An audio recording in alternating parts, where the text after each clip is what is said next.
반갑습니다. 한정진 목사입니다. 여러분 한 주간도 주님 안에 승리하셨죠? 네. 아멘. 네.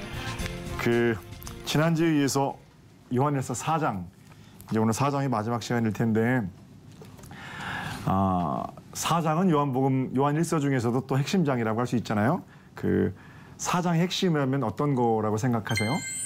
뭐 걱정 마. 사랑. 예, 걱정 마. 예, 사랑이 있으니까. 네. 네. 지난 시간 핵심. 괜찮아 사랑. 네. 괜찮아 사랑이야. 네. 걱정 마로만 바꿨네. 형제 사랑 이렇게 말할 수 있을 거예요. 요한일서 4장 핵심이라면 형제 사랑.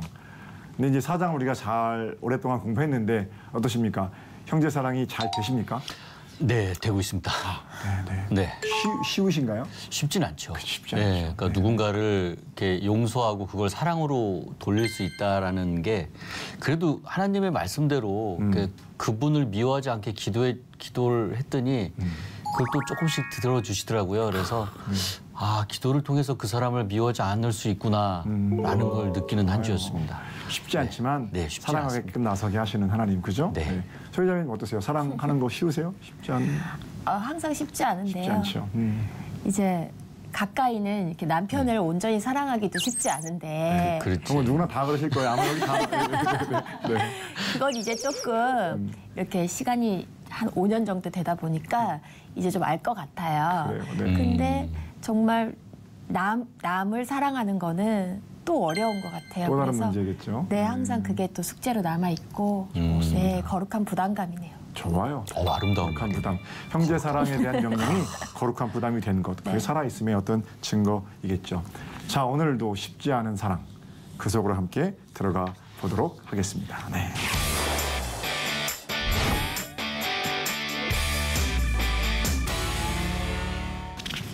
인간의 마음 또는 정신, 어떻게 얘기해도 좋은데요.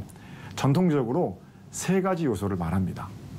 지성, 감정, 의지입니다. 인간 정신의 3요소라고 그러기도 하고요. 인간 마음의 3요소 이렇게 말하기도 합니다. 그래서 오늘 본문이 제목이 마음을 넘는 사랑이잖아요. 네. 인간의 정신의 3요소, 지성, 감정, 의지를 넘는 사랑을 말하려고 합니다. 셋 중 하나가 특별히 강조되던 시기가 있었습니다. 먼저 지성이 강조되던 시기가 있었는데요. 지성, 감정, 의지 중에서 지성이 강조되던 시기에 자주 쓰는 말은 이런 겁니다. 아는 것이 힘이다. 근데 아는 것이 힘이라는 말이 있지만 또 반대말도 있죠. 모르는 게 아니라. 그렇죠. 모르는 게 아니라. 네. 아는 건 분명히 힘입니다. 그래서 무언가를 더 많이 알고 있는 사람이 더 많은 말도 할 수 있고 영향력을 끼칠 수도 있지만 때로는 많이 알고 있는 것 때문에 더 괴로울 수도 있거든요. 그런 차원에서 아는 것은 매우 유용함에도 불구하고 인간의 모든 생사화복, 삶을 꿰뚫고 있는 유일한 가치 또는 독보적인 가치라고 말할 수는 없는 거죠. 영원히 불변하는 최고의 가치가 아는 거다? 아니, 동의할 수 없어요. 왜냐하면 아는 것이 힘이기도 하지만 때로는 모르는 게 약이기도 하기 때문에 그렇습니다. 자, 이성이 강조되던 시대의 불완전함. 네. 두 번째는 감정이 강조되던 시대도 있었죠. 머리가 아니라 가슴이 더 중요하다라는 겁니다. 흔히 이런 현상은 사랑하는 남녀에게 나타나는 현상이에요. 생각해보면 도저히 저 여자가 저 남자를 사랑하는 것이 또는 저 남자가 저 여자를 사랑하는 것이 불가능해 보이는데 왜 저렇게 더운 날 손을 잡고 다니는지 이해가 안 되고 그런데 그 손을 잡고 걸리는 땀보다 더 큰 감동이 마음에 있으니까 그렇죠. 그러니까 이성적으로 생각하고 판단하고 합리적인 계산으로 저울질할 수 없는 어떤 깊은 감정의 무게들이 서로 관계 가운데 있는 거겠죠. 사랑하니까 가을 하늘 보면서 이제 좀 있으면 가을 아니겠어요? 그쵸. 가을 하늘 보면서 괜히 뭐 울기도 하고. 감정이 더 중요하다. 라는 입장 역시 그냥 어느 경우에는 진리에 가까워 보이기도 합니다. 신앙생활에 있어서도 그냥 머리로 하나님을 알고 기계적으로 암송하는 것보다 하나님 이 안에 계셔요. 감정으로 눈물 흘리고 하나님께 고백해 드리는 것이 더 중요하게 보일 때도 있죠. 또는 머리보다는 가슴으로 사는 삶이 조금 더 순수해 보이기도 하고.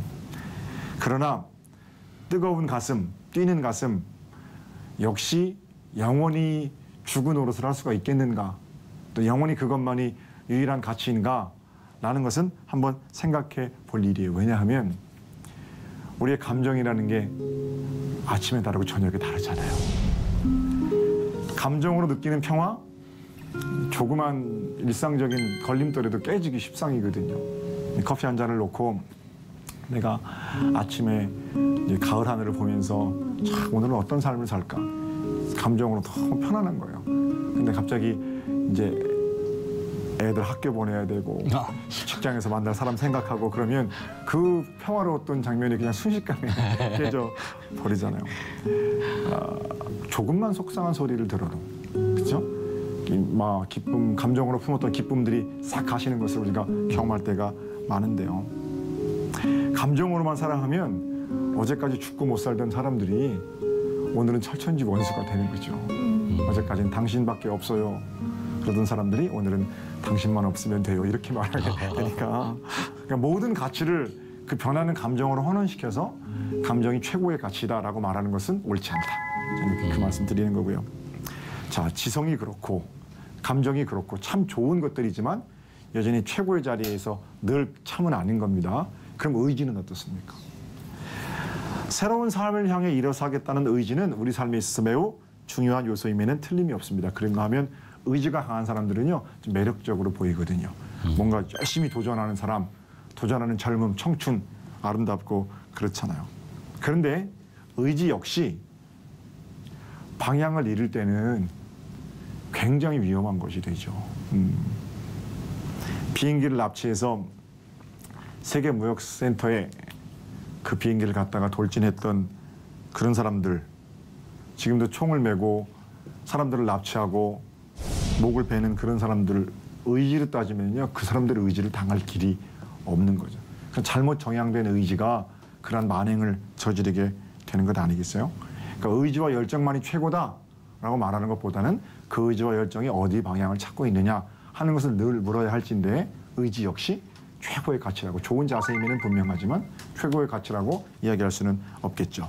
자, 지성, 감정, 의지 각각 지성을 강조하는 자들을 주지주의자, 감정 주정주의자, 의지 주의주의 또는 주의주의자 이렇게 말할 수 있을 겁니다. 분명한 것은 어느 하나가 유일한 가치가 될 수 없다는 것인데 동시에 우리가 기억해야 될 것은요, 다소간의 차이는 있지만 우리 안에 이 세 가지가 얽혀 있다는 사실입니다. 교회도 마찬가지예요. 신앙생활 하시는 모습 보면요, 꼭 그렇게 유형화시킬 수는 없지만 좀 머리가 빠른 분들이 있으세요. 그러니까 합리적 사고 또는 지적 동의 이런 것들이 신앙생활에서 대부분을 차지하고 있는 분들이 계시고요. 우리 교회가 제자훈련을 오랫동안 했는데 제자훈련이라는 것이 말씀 공부하는 거잖아요. 그러니까 거긴 당연히 무슨 감정도 작용하지만 대부분은 사고, 그렇죠? 생각하는 힘 이런 것들이 작용하잖아요. 말씀 학교를 할 때는 이렇게 숙제를 내드려요. 뭐 7개, 8개 한 주간 숙제가 그런데 숙제 중에 설교 요약이라는 데가 숙제가 있거든요. 그럼 이제 새신자가 오셨는데 그분이 마침 앉으신 자리가 아마 제자훈련 받는 사람들 모여앉는 그 자리였나 봐요. 근데 목사 설교가 시작되니까 사람들이 다 빨간 노트, 파란 노트를 다 꺼내더래요. 설교가 되는데 막 뭘 쓰는 거예요. 자기도 혼자 있는데 옆에 이 사람도 쓰고 저 사람도 쓰고 앞 사람 쓰고 뒤 사람 쓰니까 써야 되나 보다. 그래서 옆에 주보권 해가지고 썼다 그러더라고요. 설교를 요약해서 그 사람들은 발표하려고 쓰는 건데 그래서 이 교회는 무슨 학교인가 네, 그런 생각을 하셨다고 그래요. 그런 분들이 만약에 우리 교회에서 한 주안 나오고 나서 우리 교회를 판단한다면 저 교회는 주지주의적인 교회다 이렇게 아마 이야기했을 거예요. 그런가 하면 오후 예배는요 찬양을 합니다. 기타 치면서 찬양하는데 오후 예배는 한 40분 정도 찬송해요. 1시간 예배 가운데에서. 그러면 40분 찬양하고 기도하고 성가대 찬송하고 말씀 읽고 설교는 10분 정도 돼요. 찬양만 신나게 하고 땀을 흠뻑 흘리도록 찬양하거든요. 근데 어떤 분이 자기 예배당 가려다가 오후 예배에 우리 교회 나왔는데 오후 예배를 드리고 나면 어떤 생각하겠어요? 야, 이 교회는 찬양이 참 좋은 교회다. 긍정적으로 말하면 야, 이건 찬양이 참 뜨거운 교회다라고 말하겠죠. 좀 부정적으로 말하면 찬양만 하다 끝나나? 뭐 이렇게 말할 수도 있을 거예요. 어쨌든 찬양을 하면 감정이 뜨거워지니까 그러고 나서 우리 교회를 판단해 보면 이 주 정주의적인 교회다 이렇게 말씀하시겠죠. 의지와 열정도 마찬가지예요. 어떤 일을 의지적으로 감당하고 어떤 선을 행하려고 또는 가난한 사람들을 도우려고 해외 교회를 지으려고 이렇게 나서는 모습도 물론 하나님 은혜에 대한 응답입니다만 여전히 거기 우리의 의지가 작용하지 않습니까? 선한 의지를 보고 나서는 주의적인 교회다 이렇게 말할 수 있겠죠. 그러나 진짜 우리 교회의 모습은 뭐예요? 예, 제자훈련의 주지휘적인 모습도 뜨겁게 찬양하고 기도하는 주정적인 모습도 뭔가 선을 행하겠다는 주의적인 모습도 여전히 교회 가운데 같이 있는 거거든요.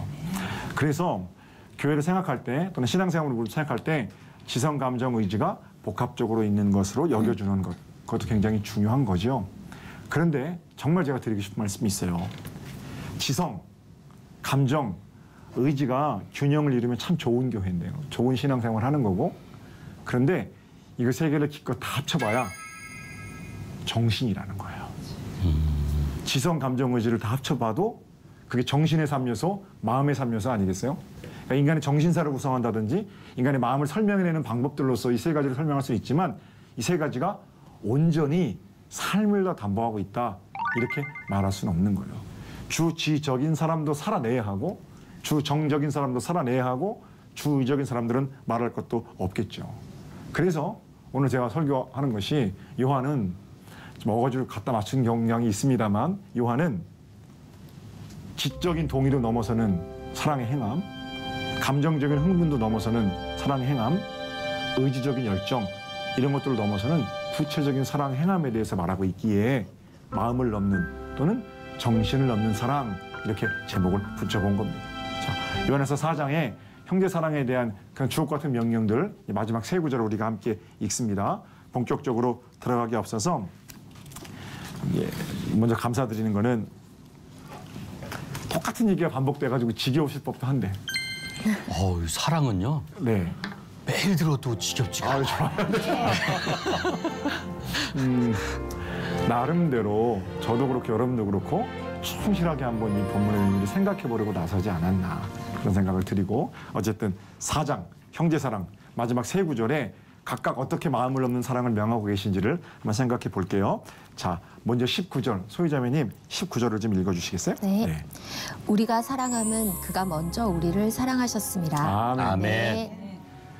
그가 먼저 우리를 사랑하셨다는 거잖아요. 우리가 먼저 의지적으로 나서서 그분을 사랑하겠다고 나선 게 아니고 그분이 먼저 사랑하신 거잖아요. 그래서 저는 이 대목에 의지를 넘는 사랑 이렇게 제목을 좀 붙여봤습니다.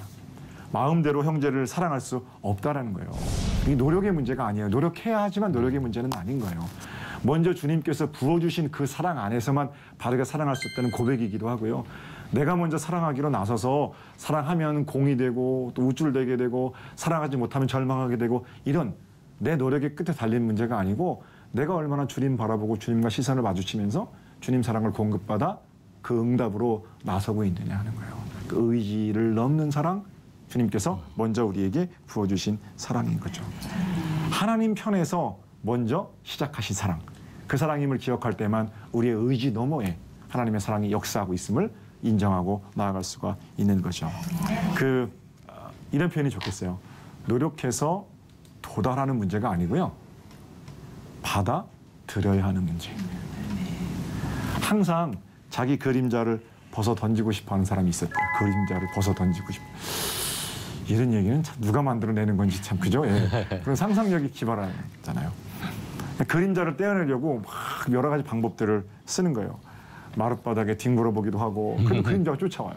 물속에 뛰어 들어가 보기도 하고 그래도 그림자가 안 없어져요. 그 고충을 들은 한 현자가 이렇게 말했답니다.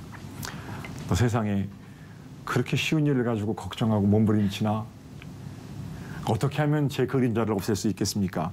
그 현자가 그 사람을 딱 데리고 큰 나무 아래로 데려갔대요. 그림자를 없애고 싶으면 나무 그늘 아래 있으면 된다네. 의지가 그림자라고 제가 말하고 싶은 거예요. 우리가 만들어 놓은 그림자, 그 안으로 계속 우리가 들어가려고 의지라는 이름이 그림자를 만들고 그 안에서 막 외치는 거예요. 난 할 수 있다. 할 수 있다. 나쁜 거 아니죠. 굉장히 좋은 일임에도 불구합니다만 나는 훌륭하다. 나는 특별하다. 그걸 보고 100번도 말하고 1000번도 말하는 거 뭐 다 좋습니다. 그러나 그 의지적인 외침들은 조금만 상황이 달라지면 그래서 여기서 지금 햇빛이 비치다가 각도가 조금 달라지게 되면 의지 자체가 달라지는 거예요. 햇빛이 비치는 각도에 따라서 자신의 의지가 만들어내는 그림자가 달라진다라는 겁니다. 다시 내가 원하지 않는 그림자로 우리 삶에 등장하게 되는 거거든요. 그래서 난 사랑하겠다. 의지적으로 나섰다가 아우 난 안 돼. 이렇게 되는 거잖아요. 어? 사랑해버린 자리에서 뭐라 그래요? 그것 봐. 내가 얼마나 이렇게 자기를 또 칭찬하게 되니까 그런 모습 속에서 기억해야 할 것은 아 내가 사랑을 받은 자로 사는 거다. 이 의지를 넘는 사랑이죠. 오늘 저녁에 남편이 직장 갔다 와서 어떤 소리를 해도 예, 당신 뜻이 오라요. 오라요가 힘들면 내가 한번 노력해 볼게요. 오늘 저녁에 아내가 무슨 잔소리를 해도 내가 뭐라 그랬어 이게 아니라 내가 사랑받은 자니까 그냥 이해해 볼게요. 남편을 내가 너무 사랑하리라 이런 마음 가지고 딱 있다가도 우리 집사님 한 분이 설교를 듣고 나서 사랑해야 되겠다는 마음이 들었대요. 그러면 의지적으로 열심히 딱 하고 사랑하겠다. 그리고 이제 딱 거실에 나갔는데 리모컨을 들고 소파에 뒹굴거리는 남편을 보니까요. 몽둥이가 옆에 있었으면 좋겠다고 한 대를 딱 때리고 싶은 마음이 들더라는 거예요. 의지로 열심히 내 사랑하리라 결심하고 나섰는데 그 자리에서 그런 마음이 들었다고 해서 그렇죠. 의지나 결단으로 그게 되는 사랑이면 내가 지금 이렇게 싸우며 살겠습니까? 그렇죠? 의지나 결단으로 되는 게 아니고 내 의지보다 큰 하나님의 사랑의 그늘로 들어가야죠. 아멘. 하나님 안에서 용서하고 그분이 먼저 시작하신 사랑 안에서 바르게 사랑할 수 있습니다. 자, 의지를 넘는 사랑. 첫 번째 사랑이었어요. 두 번째 20절입니다. 승대형제님 20절 읽어주세요. 네. 누구든지 하나님을 사랑하노라 하고 그 형제를 미워하면 이는 거짓말하는 자니 보는 바 그 형제를 사랑하지 아니하는 자는 보지 못하는 바 하나님을 사랑할 수 없느니라. 아멘. 아멘. 너무 잘하는 말씀이죠. 이 말씀에 제가 어떤 별명을 붙이고 싶냐면 감정을 넘는 사랑 이렇게 붙이고 싶어요. 20절은 잘못 읽으면 형제를 사랑하면 자동적으로 하나님을 사랑할 거다 이렇게 이제 읽을 수 있거든요. 이게 사랑의 질서 아니라고 분명히 말씀드렸어요. 몇 달 전인 것 같은데 하나님을 바르게 사랑하는 자가 이웃도 사랑하는 거고요. 이웃을 사랑하는 것은 하나님께서 당신을 사랑하는 것으로 여겨주시겠다고 했지 우리끼리 뜨겁게 사랑하기만 하면 자동적으로 하나님 사랑으로 연결될 거다 이런 사랑은 없어요. 사랑은 올라가는 사랑이 아니라 내리 사랑이거든요. 분명하게. 요한의 의도는 형제 사랑과 하나님 사랑의 불가분의 관계에 있다는 것을 말하는 겁니다. 형제를 뜨겁게 사랑할 때 자동적으로 하나님을 사랑하게 될 거다. 이런 사랑의 이 잘못된 질서를 말하는 게 아닙니다. 자, 이런 걸 기본으로 하고 먼저 생각해 볼 것은 우리가 하나님에 대해서 가지는 사랑이 자칫 감상적일 수 있어요. 하나님에 대해 가지는 사랑이 하나님은 보이지 않기 때문에 내 감정으로 충실하기만 한 그런 사랑일 수 있다는 거예요. 그러나 우리 하나님 어떻게 말씀하세요? 감정으로 충실한 그런 사랑이 아니라 나를 사랑하는 건 구체적인 형제 사랑이어야 한다. 그래서 저는 이 구절을 감정을 넘는 사랑 이렇게 읽고 싶습니다. 보이지 않는 우리 마음속에 저 하늘 위에 내 사랑 있고 하나님 계시고 이렇게 얘기할 수 있지만 보이는 사랑은 좀 다르죠. 오늘도 살 맞대고 살아야 하는 또 오늘도 나와 함께 같은 공간에 숨 쉬어야 하는 일을 사랑하는 사랑이니까 그 사랑이야말로 감정을 넘는 구체적인 사랑이겠죠. 요한이 뭐라고 말하냐면 아주 거칠잖아요. 형제를 미워하면서 하나님을 사랑한다고 말하는 건 그건 거짓말장이라고 그러잖아요.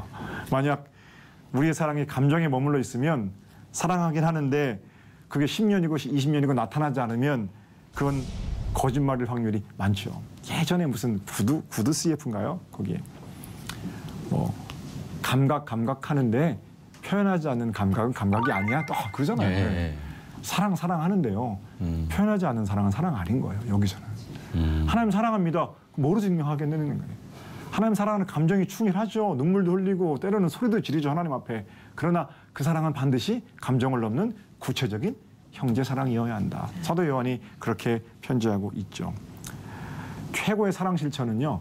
그 전도하는 거예요. 이번 가을에 이제 교회마다 뭐 새생명 축제가 이제 시작될 거 아니겠어요? 9월, 10월 준비하실 텐데 그때 누구보다도 제일 많이 하나님께로 사람들을 인도해내는 전도가 되시면 좋겠어요. 아멘. 네, 감사합니다. 마지막입니다. 21절에 함께 읽을까요? 우리 다 같이 21절 갑니다. 시작. 우리가 이 계명을 주께 받았으니 하나님을 사랑하는 자는 또한 그 형제를 사랑할지니라. 아멘. 뭐라고 제가 이름 붙였을까요? 처음에 의지를 넘는 사랑, 감정을 넘는 사랑, 이건 뭘까요? 지성을 넘는 사랑. 사랑. 지성의 특징은 동의잖아요. 이해되니까 내가 동의하는 거잖아요. 이해되는 동의를 넘어서는 사랑인 거예요. 머리로 이해되는 것만 믿겠다, 이게 아니죠. 오늘 21절을 지성적인 사람들의 이야기를 바꿔보면 이렇게 되는 거예요. 우리가 이 계명을 이해하게 되었으니, 이렇게 해서 얘기할 수 있지만 오늘 본문에는 이 계명을 이해했으므로 내가 사랑하겠다는 게 아니라 이 계명을 주님께로부터 받았음으로 이렇게 이해하잖아요. 이해가 안 되지만 주님 말씀이니까 이해가 다 되면 그 내가 주님하고 머리가 똑같은 건데 이해가 안 되지만 주님 더 깊은 뜻이 있겠죠. 사람이 점점 나이가 들어가면서 알아지는 게 있잖아요. 공부해서 아는 것보다도. 그렇게 해서 내 삶 가운데 오신 예수 그리스도를 고백하고 받아들이는 것은 우리의 짧은 이해를 넘어서는 구체적인 사랑법이겠죠. 목회하면서 종종 듣는 얘기가 있는데요. 목사님, 도저히 사랑할 수가 없습니다. 아무리 생각해봐도 더 이상 안 될 것 같아요. 왜 그러십니까? 저 사람은요 계속 받기만 하고요.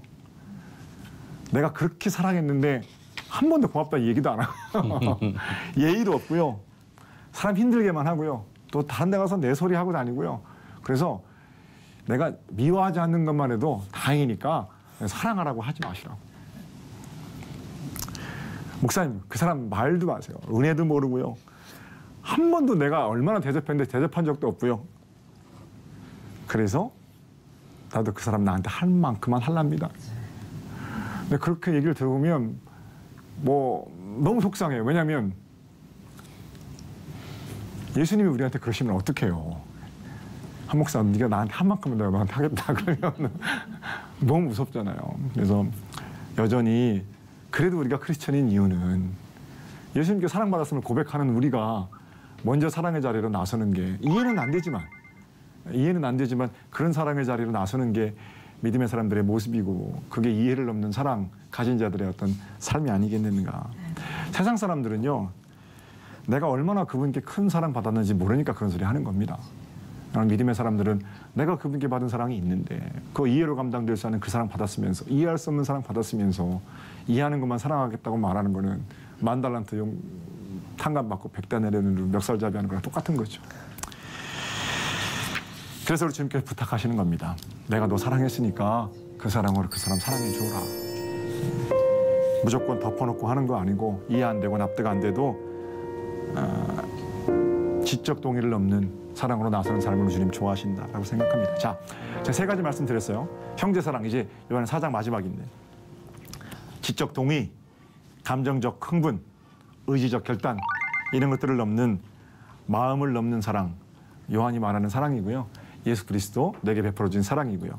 이 사랑으로 사랑하며 사시기를 바라고요. 부디 우리가 만들어 놓은 그 어떤 사랑의 그늘, 거기 우리 가족뿐만 아니라 많은 사람이 들어와 쉴 수 있는 복된 한 주가 되었으면 좋겠네요. 아멘. 8월 다 지났으니까 9월에 다음 주에 만나실 텐데 또 기쁨으로 잘 지내시고 9월이면 또 가을 아닙니까? 그렇죠. 네. 시원한 가을에 요한에서 5장 가지고 만났으면 좋겠어요. 여러분 사랑하고 축복합니다. 감사합니다.